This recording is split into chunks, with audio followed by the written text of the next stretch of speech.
Hello everyone. കഴിഞ്ഞ ദിവസം വെട്ടിയ കൊല നല്ലപോലെ പഴുത്തിരിക്കുക. പഴം പഴുത്തതിനു ശേഷം എന്നും രാവിലെയും വൈകിട്ടും പുട്ടും പഴവുമാ. എന്തേലും വെറൈറ്റി ഉണ്ടാക്കി കൊടുക്കണമെന്നൊക്കെ വിചാരിക്കും. പക്ഷെ ജോലി കഴിഞ്ഞെത്തുമ്പോഴേക്കും എന്നും ഓരോരോ തിരക്കാ. ഇന്നവർ കളി കഴിഞ്ഞെത്തുമ്പോഴേക്കും ഹെൽത്തിയായി എന്തേലും ഉണ്ടാക്കി വെക്കണം. 4 പഴുത്ത പഴം എടുത്തു. മധുരത്തിന് ആവശ്യമുള്ള ശർക്കര ഉരുക്കി തണുക്കാൻ മാറ്റി വെച്ചു.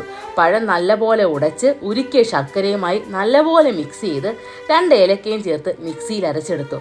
അരച്ച മിശ്രിതത്തിലേക്ക് ഒരു നുള്ളു ജീരകപ്പൊടിയും ആവശ്യത്തിന് ഉപ്പും ഗോതമ്പ് പൊടിയും റാഗിപ്പൊടിയും കൂട്ടി യോജിപ്പിച്ച് കുറേശ്ശെ വെള്ളവും ചേർത്ത് ഇഡലി മാവ് പരുവത്തിലാക്കി. ഇഡലിത്തട്ടിൽ കുറച്ച് നെയ്യ് തടവി മാവ് ഒഴിച്ച് വേവിച്ചെടുത്താൽ ഹെൽത്തിയായ മധുരമുള്ള ഇഡലി റെഡി. അപ്പോഴേക്കും കുഞ്ഞുങ്ങൾ ക്യാമ്പ് കഴിഞ്ഞെത്തി. അവരെയും കാത്ത് ലിയോ അവിടെ നിൽപ്പുണ്ട്. മേല് കഴിയുക എന്ന് ഇത് കഴിക്കാനായി കൊടുത്തപ്പോൾ അവർക്ക് സന്തോഷം. അമ്മ സൂപ്പർ. അത് കേട്ടപ്പോൾ എനിക്കും സന്തോഷം. പറ്റുമെങ്കിലും ഒന്ന് ഉണ്ടാക്കി നോക്കണേ. എങ്കിൽ ശുഭം. വീണ്ടും കാണാം അടുത്ത വിശേഷങ്ങളുമായി.